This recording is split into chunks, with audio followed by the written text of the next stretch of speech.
Something just happened in Formula 1, and the entire paddock is talking about it. A rookie has just won the Chinese Grand Prix. Kimi Antonelli crossed the finish line first. George Russell finished second. A perfect Mercedes 1-2. Dominant pace. Dominant strategy. Dominant straight-line speed. But only hours after the race, a different story started spreading through the paddock. Because several teams noticed something strange in the data. The Mercedes power unit looked almost unstoppable on the Shanghai straight. No clipping. No drop in electrical deployment. Just constant acceleration.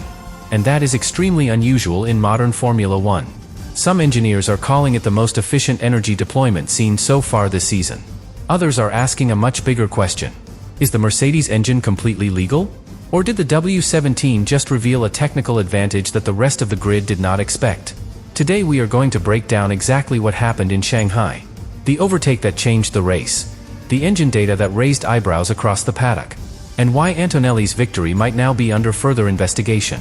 So before we go deeper into this story, make sure you subscribe to the channel. Because what happened in China may only be the beginning of a much bigger Formula 1 controversy. The weekend in Shanghai did not start with drama. It started with something much more dangerous. Clarity. From the very first practice session, the timing screens were already telling a story that the rest of the grid did not want to hear. Mercedes was fast. Not slightly faster. Clearly faster. George Russell and Kimi Antonelli were sitting comfortably at the top of the timesheets while the rest of the field tried to understand what was happening. Ferrari pushed harder. McLaren tried different setups. But every time the cars returned to the track, the result looked the same. The W17 stayed on top.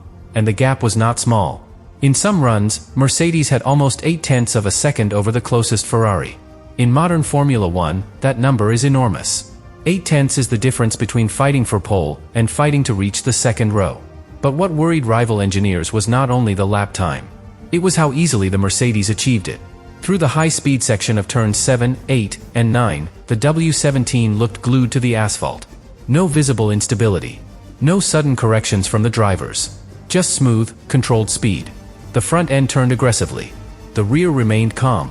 And in Formula 1, that combination usually means one thing. The car is perfectly inside its operating window. But that was only the first layer of the mystery.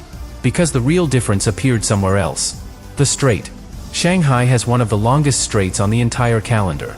Over 1 kilometer of full throttle. It is the perfect place to reveal the truth about a power unit. And every time the Mercedes cars reached that straight, something interesting happened. They did not just gain speed. They kept accelerating. Long after other cars had already reached their limit.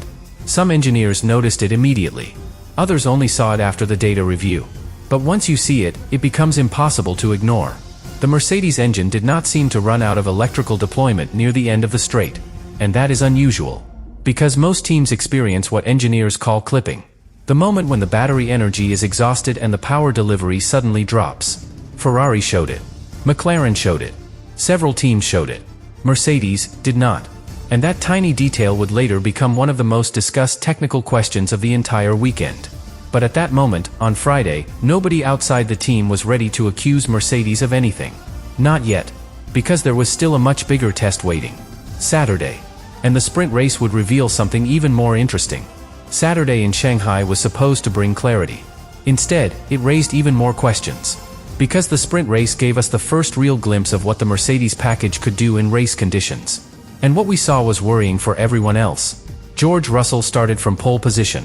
From the moment the lights went out, he controlled the race with absolute authority. No panic. No defensive driving. Just clean, calculated pace.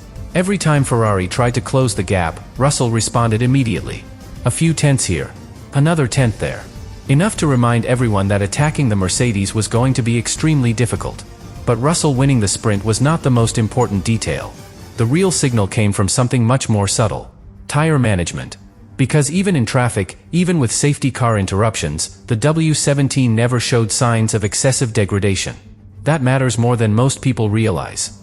If a car is extremely fast over one lap but destroys its tires, the advantage disappears during the race. But Mercedes showed something different. Speed and control. Which means the car was not just fast. It was comfortable. And when a Formula 1 car is comfortable, the drivers start unlocking performance that others cannot reach. But there was another story developing quietly during the sprint. And it involved the rookie, Kimi Antonelli. He did not dominate the headlines that day. Russell took the victory. But engineers inside the paddock were paying attention to something else. Consistency. Lap after lap, Antonelli kept delivering extremely stable times. No sudden drop in pace. No tire collapse. No mistakes under pressure. For a driver in his first full season, that level of composure is extremely rare. And several analysts noticed the same thing.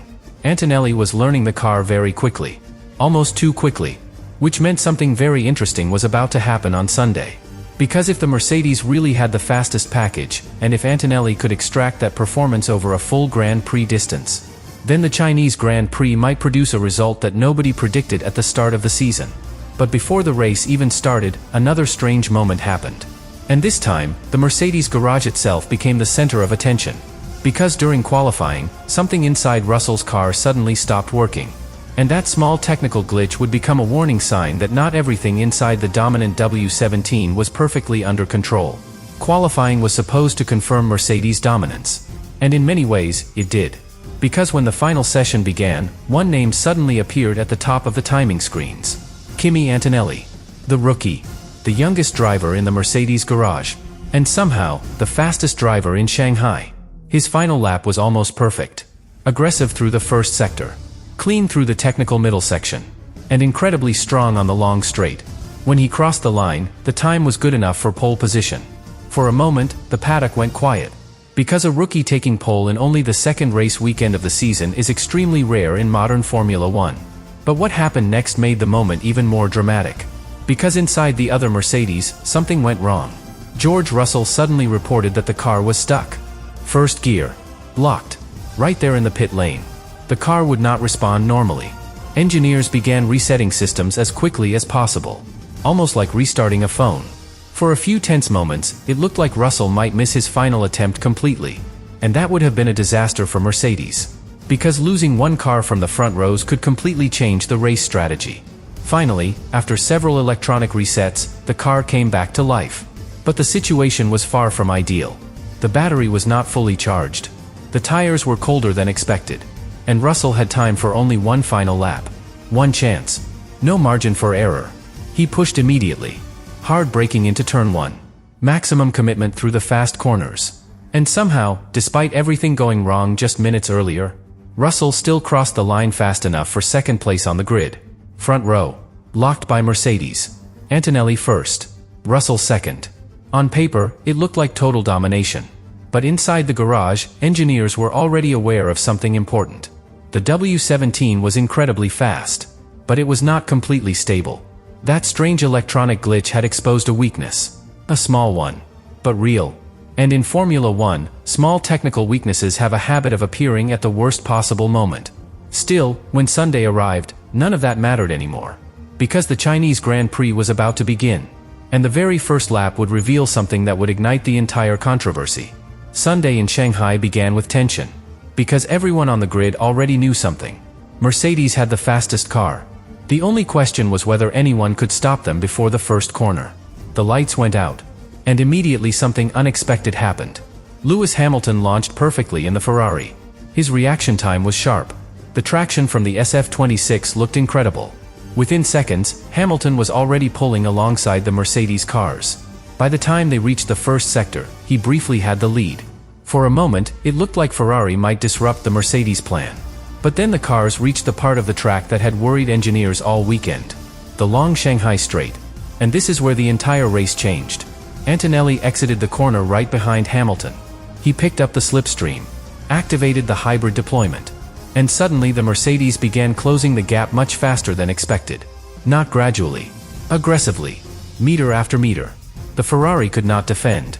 Before they even reached the final hairpin, Antonelli moved to the inside and completed the overtake.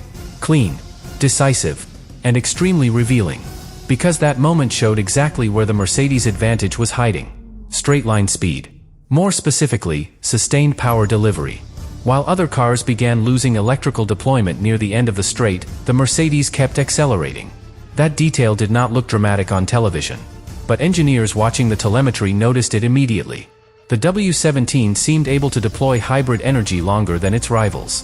Which means one of two things. Either Mercedes has found a way to harvest and store energy more efficiently. Or they have discovered a deployment strategy that the rest of the grid has not yet understood. And in modern Formula One, that kind of advantage can decide entire championships. But the race itself was only beginning. Because once Antonelli reclaimed the lead, he finally had something every driver dreams of. Clean air. No turbulence. No pressure from the front. And that is when the rookie began to show something that surprised even the Mercedes pit wall. Control. Calm. Precision. Lap after lap, Antonelli began slowly stretching the gap. 5 seconds. 7 seconds. At times, almost 9 seconds ahead of Russell. And behind them, Ferrari could only watch. They were close, but never close enough to attack. Which meant the Chinese Grand Prix was slowly transforming into something very different. Not a fight for victory, but a demonstration. A demonstration of just how powerful the Mercedes package might be in 2026. And yet, even in the middle of that dominance, one small moment almost changed everything. Because with only a few laps remaining, Antonelli made his first real mistake of the race.